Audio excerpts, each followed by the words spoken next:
VBP students, of course, kabulumi sa bisag unsa nga mga leadership styles. Ug amon siya gina-apply sa atong mga daily nga activities.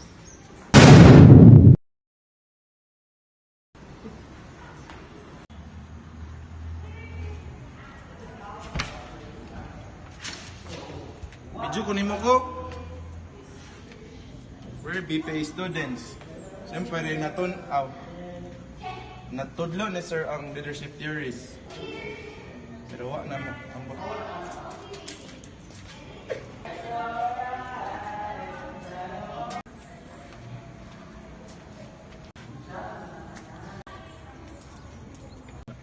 Isa din mga theories. Sa din imong styles. Today, we're gonna tackle about the different types of leadership theories and styles. I'm James Rian Di Mapano, I'm Romeo Bisale. and learn from us.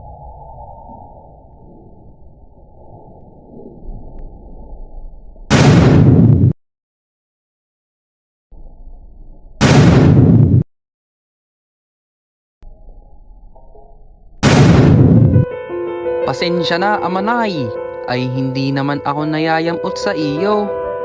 Ay hindi.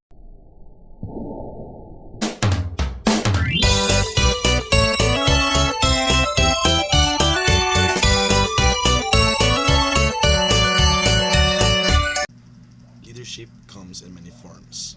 Today, we'll go over 8 major leadership theories that shape how we live and inspire others. Let's begin. Number 1 is the great man theory. This theory suggests that leaders are born, not made. It assumes some people naturally possess traits that make them great leaders, like courage and intelligence.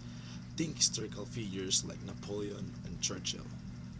Number 2 is the trait theory, similar to the great man theory but more scientific.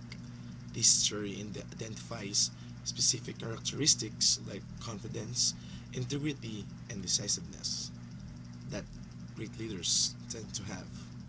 Number 3 is the behavioral theory. This one argues that leadership isn't about traits but actions. Leaders can be trained and developed through behaviors like task-oriented or people-oriented leadership styles. Number 4 is the contingency theory. There's no one-size-fits-all leadership style. The best approach depends on the situation.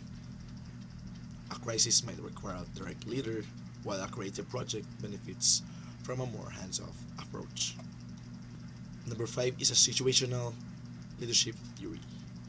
Building on contingency theory, this model emphasizes that leaders should adapt their style based on the team's maturity and readiness, shifting between directive and supportive roles.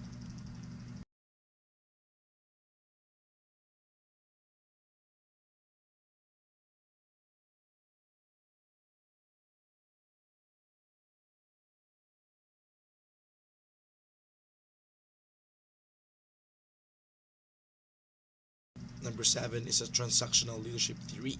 This theory is based on structure, rewards, and punishments.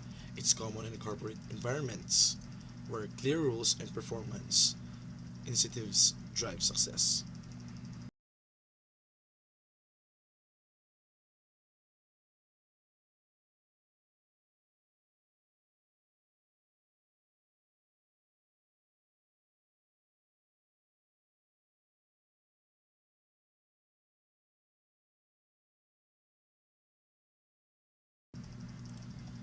The key takeaway: leadership isn't just a one thing. It's about knowing when and how to adapt. Understanding these theories can help you grow into the leader you want to be. Now that we've covered some key theories, let's discuss the different leadership styles that emerge from these theories. First, we have the autocratic leadership style. Autocratic leader makes decisions without much input from the team members. This style can be effective in situations requiring quick decision making but may stifle creativity. This leader shows that he have the power in decision and he don't need much input from its member. Parang ikaw, Di na kailangan mag-ambag. Kaya wag mo daw kuno kay Cruz. Second, we have the democratic leadership style. Democratic leader encourage participation from team members, especially in decision making. This style foster collaboration but may slow decision making due to the need for consensus.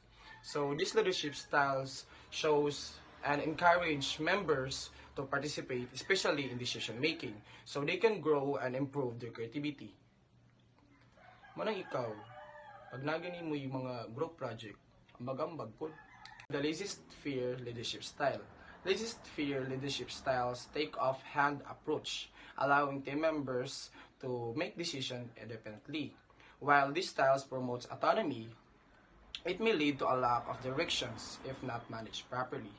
So this leadership style can have a good side and bad side. The good side is you can work freely without pressure and you can showcase your full potential.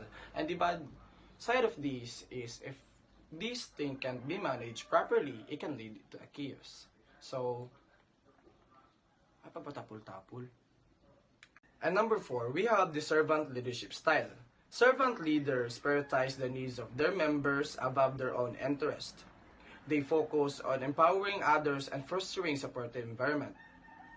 So this kind of leadership is very good to apply because, especially when you are a leader, we should always take a look for our members, what are their needs and what are those things that we can help for them. So, maong, dapat di ka maghinangol, di magsiginui. Lastly, we have the situational leadership style. Situational leaders adapt their styles based on the maturity level of their followers and the specific content they are in. And the flexibility allows them to more effective across verifying situation. So this kind of leadership is very good to apply to ourselves because we should always include the styles that we will going to take in specific situations, especially the maturity levels of our followers. In summary, understanding different leadership styles, theories, is essential for anyone looking to enhance their leadership skills or develop as a leader within an organization or community.